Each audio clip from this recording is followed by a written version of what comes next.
Hi, I'm Dane Rose. I live in San Francisco, and I noticed in my various travels in Asia and Thailand when sometimes you get unusual courtesy and service in a hotel, and because I appreciate that and because it's unusual to this degree, I wanted to make a very informal effort to help the family running the hotel. Now, they've told me that their number one challenge is guests arriving at the hotel who are expecting one thing, but it's not quite suitable to the area, or it's not something they can do. And I know as a business owner myself, this is frustrating. So I wanted to volunteer and help make a very crude and informal video that just gives you a sense as a guest arriving here, what can you expect, what can you not expect. And the first thing you need to know is that literally no one in Thailand that I have met speaks 100% fluent English. So it's on a grayscale, and we have a family-run business. And in this business, I'll introduce you to a couple of the family members here. All of them care about the business. The two sons speak reasonable English. So this is Bank, and he's English speaker number one at the hotel. And Billy. Yes. And then these are the wonderful parents who care a lot about hospitality, as I've noticed in a lot of the details, and we're in the hotel office.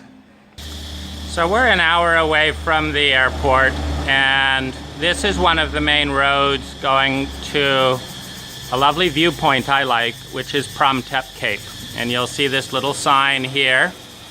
And this is kind of your experience turning into the hotel. We've got a motorbike parking lot.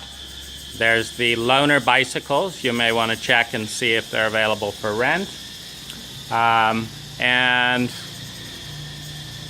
cars parking with a little bit of shade for some of them. The garden is quite lovely.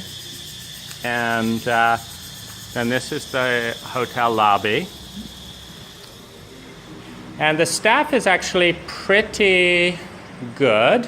Like here's, I've forgotten your name, it's Kathy. So Kathy speaks excellent English and is relatively familiar with Western culture. And through here, we have as you can see, this is the kind of garden pool area. But we have some unusually nice bathrooms. They've taken a lot of care. This is the business center with the ambiance. This is the breakfast buffet area, and they've just finished up, but a couple of things that I like about it are, number one, espresso part of the breakfast buffet. For those with dairy allergies, there's cocoa without milk, cinnamon. There's usually some nice juices here, salad. There's toaster ovens are not that common in Thailand, but they actually have toaster ovens, and so you can toast your toast the way you like. And then they'll have a mixture of vegetarian and meat Thai dishes here. But the thing that I really like is that they will actually custom prepare stuff as part of the free breakfast buffet. And you can decide, you can kind of gauge the noise level. We're about 30 feet from the street, and furniture and garden is quite lovely. But you can be inside or out. Usually the doors are open, and it's not air conditioning in this area here, but it doesn't feel oppressively hot. So Bank's going to take us to one of the available rooms. On the third floor. Yes, and the third floor I like because it's quieter. So this is a hotel design where you have it's somewhat of an enclosed sound because it's facing they're facing one another, but the purpose of this video is to give you a very realistic sense of arriving at the hotel from a guest perspective.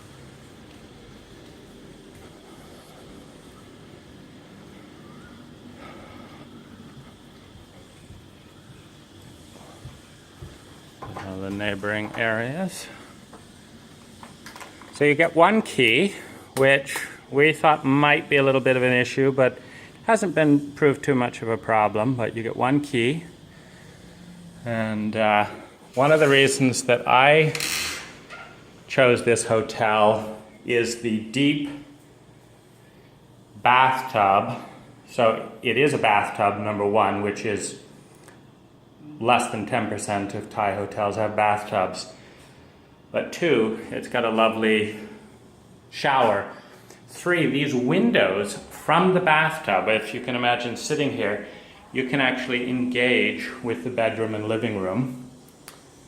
Love these sinks. The ambiance, the ceiling stuff is quite nice. The bed ranks third amongst, we stay at a lot of five-star hotels, and I like Chatrium Riverside in Bangkok's bed the best, and Antara Riverside the next best. But this is bed number three. It's better than most beds. The other thing I really like is this balcony. So this is the scope of the balcony. So the air conditioner is going to turn off when I open this, for better or for worse.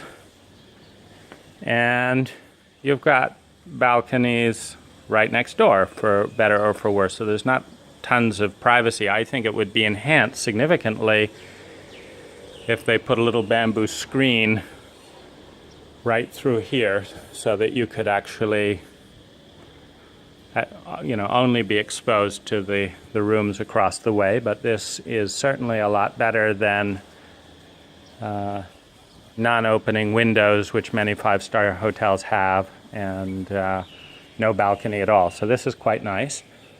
We'll usually use this gauze is enough to create privacy if you don't have the lights on at night.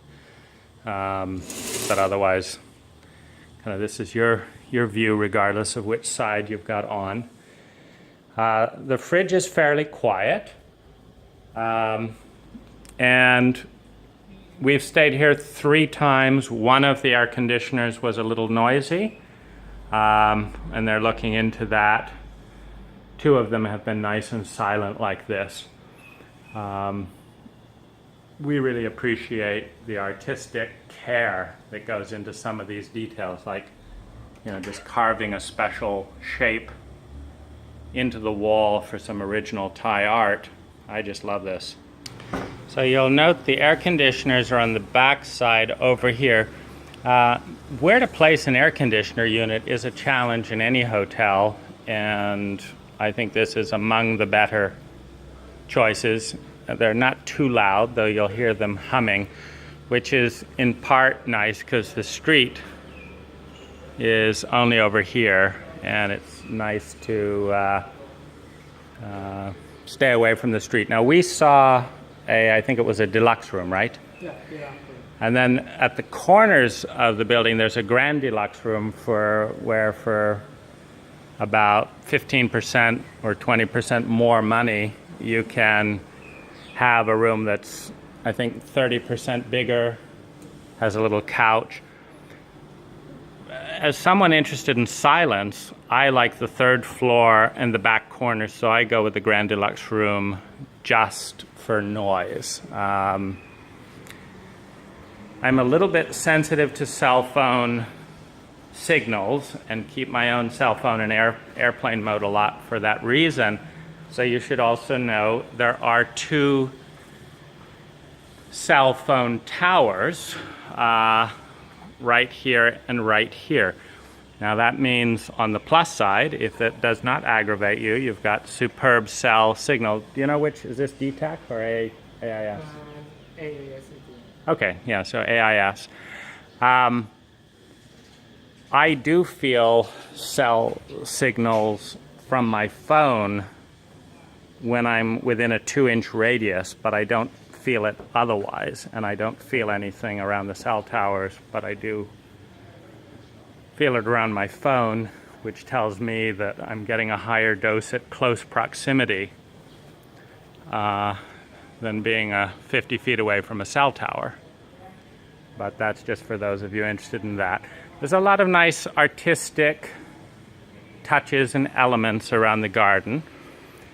And we're not editing this in any way because the goal is to give you a realistic picture of what's here so you can decide. And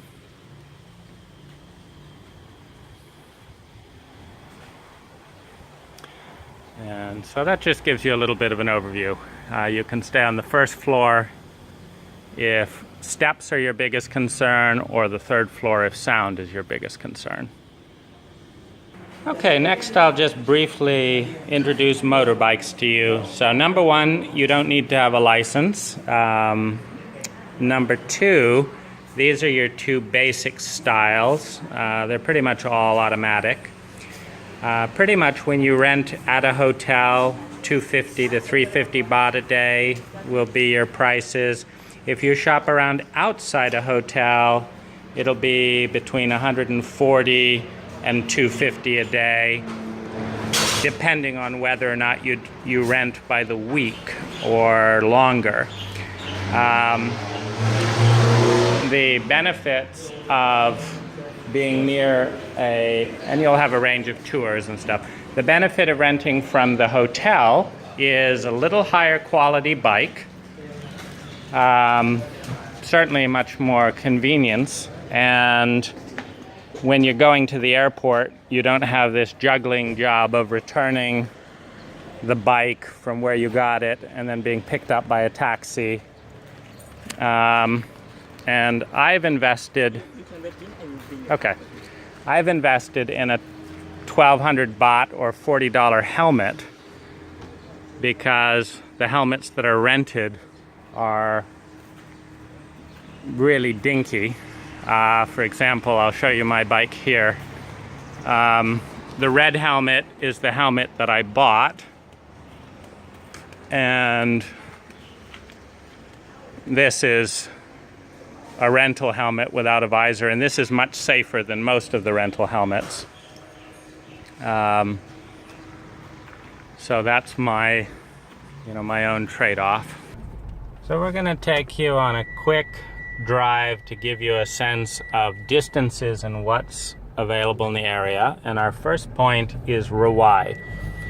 Now, Rawai, from my perspective, is good as a boat launch point if I want to go and see a couple of the local islands or go snorkeling.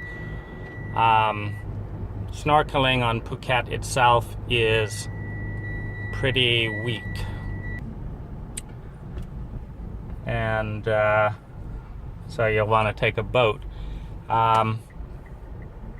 It's a couple of thousand baht, or around $60, to go to one of the islands, and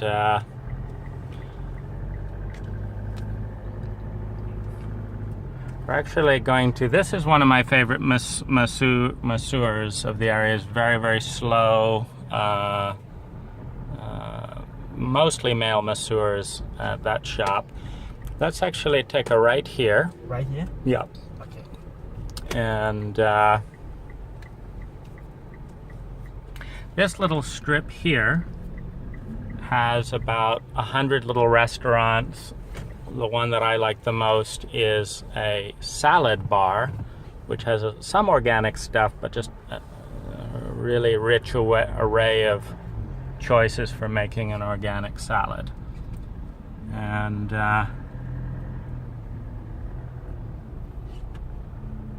We're heading down to this place, which is one of the quieter places. And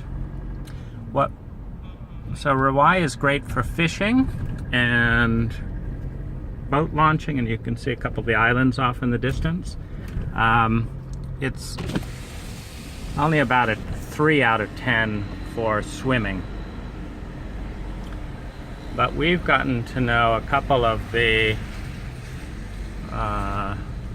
restaurateurs along here, and although it's closed right now, this place here has an amazing view, and we often eat there. It's just lovely to spend a few hours by the bay. One of the best parts of this hotel, from my perspective, is that Phuket is amongst the most touristy of locations, and yet this being a good hour away from the airport and 45 minutes away from Patong, which is the center of nightlife and tourism in Phuket, it actually feels somewhat rural. And so we're going to take about a 15-minute drive through scenery like this, and we're going to end up at one of my favorite places where I just went paragliding yesterday. It's called Tep Cape. So we're about 5 minutes into our drive, and just want to highlight a couple of the viewpoints. What is this one called? Is it Tep? Yeah, Tep. Tep. Lam So is mean the cave in Thailand. I see. So let's just continue. No. So you can go up there. Now the most exciting thing about Tep from my perspective is the Temple of the Elephants, where there's more than 100 carved elephants in a beautiful circle, and you can honor what in Asian culture is a symbol of abundance. And this is a beautiful view coming down.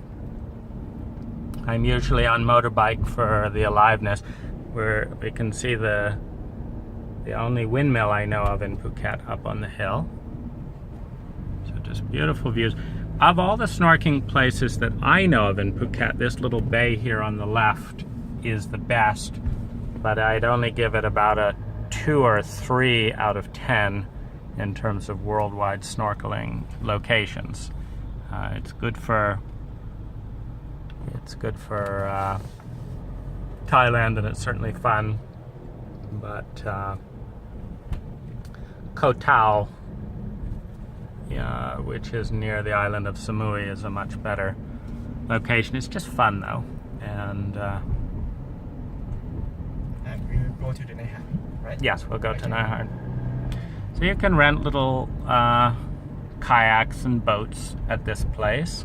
About 20 minutes away you have Kata Beach, where we often rent a surfboard for the hour for $3 an hour with some really nice people.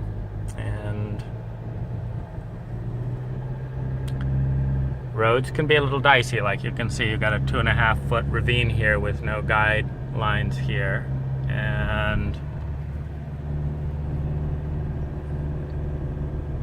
there are a lot of motorcycle accidents due to the combination of uncommon amounts of drinking, usually by foreigners, lots of people learning to ride motorbikes, and the more casual approach to safety. So we're going to take a left here. Now this is one of my favorite destinations, and we're just 10 minutes away from the hotel. Windmill. Now this is where I jump off for paragliding, right on this hill here. And you got a great view of the bay. And just last night I paid $60 or 2,000 baht to jump off this hill with a lovely Thai woman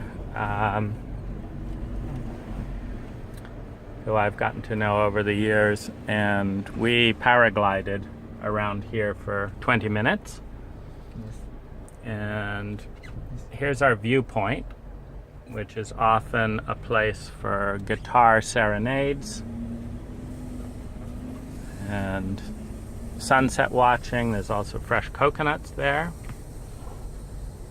So this is Tuk Tuk, who has sold me cold, fresh coconuts from this little box for the last 8 years. And some great fresh fruit. And this is just a local gathering point for admiring this beautiful view. And when the wind is just right, like yesterday, we had about 6 paragliders all jumping off here and playing around here with the thermals. Just a lovely viewpoint. We got a telescope. But we're heading down here, which is my favorite beach in Phuket, called Nighthorn. So we've just arrived at Nighthorn Beach, and I'll just describe the features from my own perspective. So we're landing on the left side of the beach, and behind us we've got a large lake that's draining out. So the first distinctive element that most beaches don't have is kind of a swimming lake that is fresh water, non-chlorinated, and kind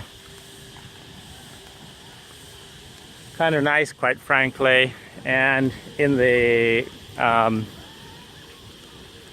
we're here in May, which brings me to another point: whether to come high season or low season.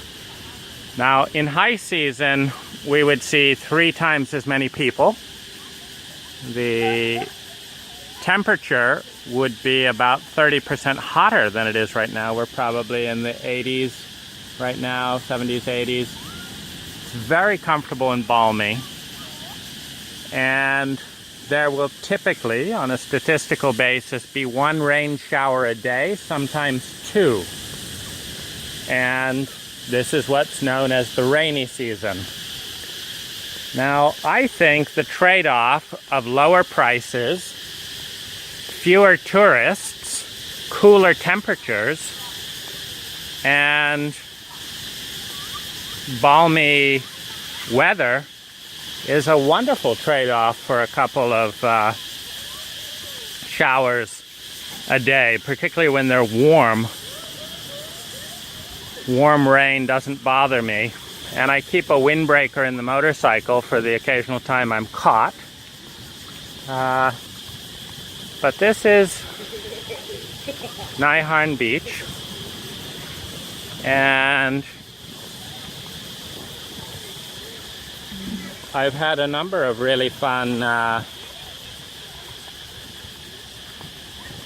excursions at Nighthorn, which range from over here. I will often have a massage right on the beach at sunset. Sometimes over here I'll do a little snorkeling around the lock. Around the rocks. It's only like 1 out of 10 you'll see the occasional fish. You can enjoy looking at the paragliders up here. This is where you'll land if you go paragliding. You'll land on the beach when you're finished with the ride. Over there we have the Nighthorn, a large hotel with a rock bar right on the edge. It's a pretty high-end bar. It's got nice music. You'll spend around $35 for a snack. But they do have great custom pizzas with buffalo mozzarella, very fine sorbets, great salad, nice staff. It's a beautiful view. These waves are pleasant for surfing. And my favorite time at Nighthorn of all has been the New Year's Eve celebration, where literally thousands of people will have a very democratic celebration because everyone's going to bring lanterns, candles, and their own fireworks. And so this sky will be flooded with hundreds of Chinese lanterns, some heart-shaped, some cubed, glowing, and everyone is letting off literally thousands and thousands of dollars of fireworks all along the beach. And I've never had such a fun New Year's Eve. There's a kind of freedom and democracy in Thailand that is unheard of in the United States. And it's an intangible feeling, but it's the single biggest draw to Thailand, from my perspective, is in Thailand you are free to die and you are free to live on your own terms to a much larger extent than I've experienced most places in the world, and certainly in the San Francisco Bay Area, where every single thing I've talked about, from paragliding to fireworks to picnics to surfing, would be so regulated and so expensive and needing to be planned 10 days to 2 weeks in advance that it kind of takes the fun out.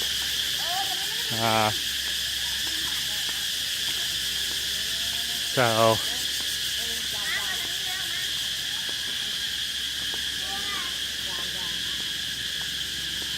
if you haven't been to Thailand before,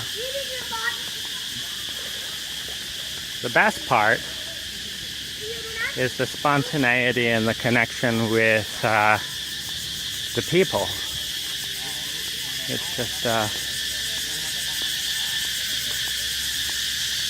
really remarkable experience, as is exemplified by the way this video came about.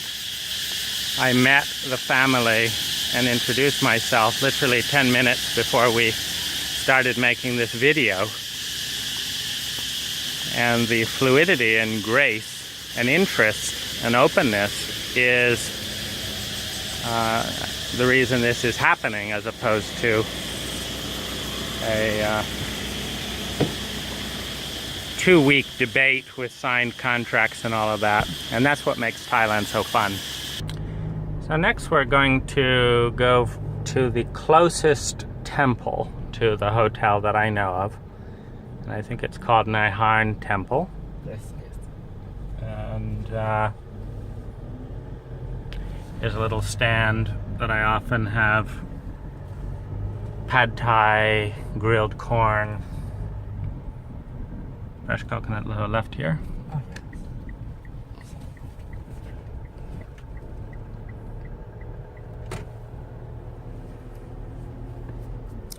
Now, temples are about a third of the reason I enjoy Thailand so much. It's the frequency and chaotic complexity of all the different deities and temples. It's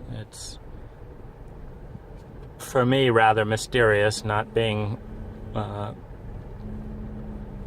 deep into Buddhism, but there's something very fundamental about just paying respect to something good from one perspective or another. So just yesterday I was here at this elephant, and I believe this is the deity of Ganesh, which is a symbol for abundance in both Thai and Chinese culture, and there's a fair amount of hybridization. And it's as simple as walking up, opening the doors, lighting a couple incense sticks, offering a prayer for something you'd like to increase in your life, and going on. And it's just a real joy. Another of the temples.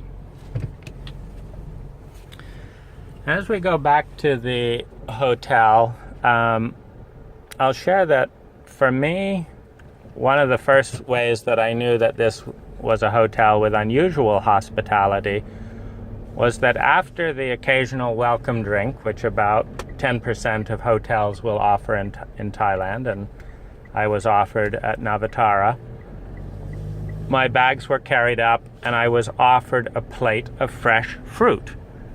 And I had never been offered a plate of fresh fruit before. And I thought, these are people who are unusually interested in my sense of comfort, which immediately made me interested in the hotel. And as we begin to drive back, here's another little array of booths along Nighthorn Beach. What are some of the things that you've had misunderstandings around that you want people to know, Banks? For this area, it's very good. Like in the end of the day, many people come here for exercise. Yep, that's true. This area, like the park, for the local people come for relax. Yeah, every day. You see. And for now, have a lot of foreigners come to stay around here. And what do you want people to know? Like you say, sometimes a guest will expect something and then be disappointed. I think you mentioned nightlife is one area that this is specifically an area of Phuket where it's more quiet. So if you're looking for the hot nightlife spot, there's certainly pockets of it. Near Rawai, there's about 10 different bars that dance all night. There's lots of different bars along here which have live and recorded music, but it's not the center of nightlife. Yeah, not the center. Yeah. This area quite a quiet area. Is suitable for just for relax. Yeah. Yeah. And is there any other question that you get asked or area that you have noticed guests being disappointed? It's don't. Many people come here and they say don't have like a shopping center. Yeah, it's not the best shopping hub. Yeah. So I say hallelujah to that, but that is something to be aware of. One of the nice things that I really like is there's an incredible eclectic array of health things. So there's raw food. There's 2 raw food bars within about 5 minutes of where we're driving right here. We just passed an organic, natural place that has all kinds of organic stuff. And San Francisco in the US is considered a hub of health and all kinds of alternative everything. I actually find a higher concentration per square foot of that in this area of Phuket than I do in San Francisco. And so yesterday, there's this wonderful Indian restaurant that we like to go to, and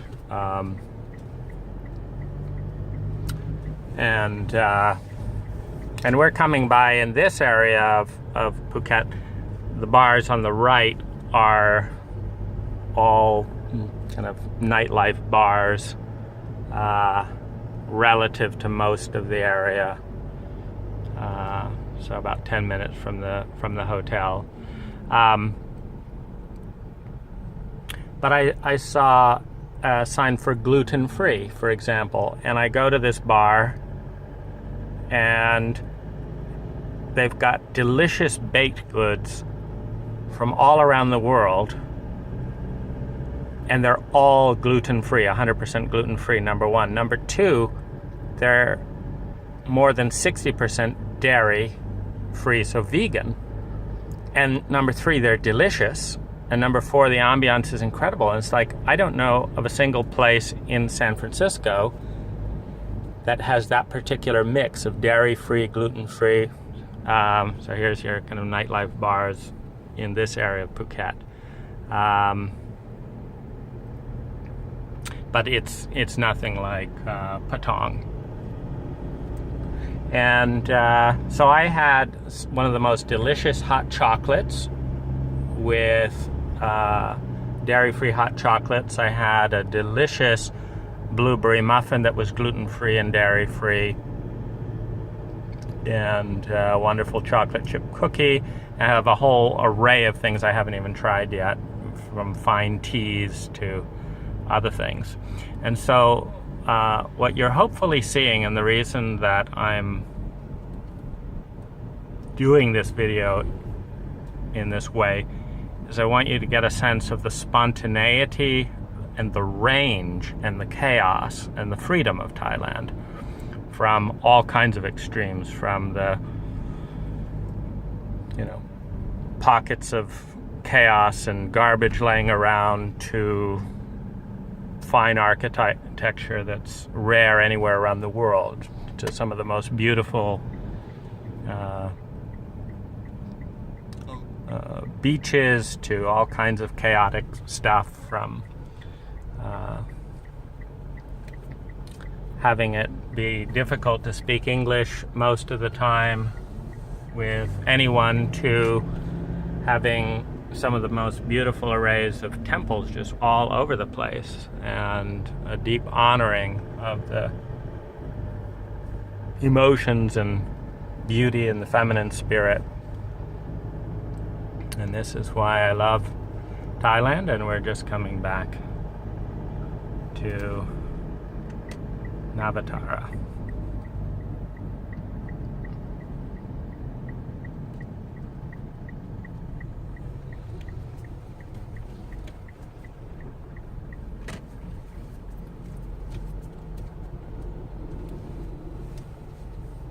Yes.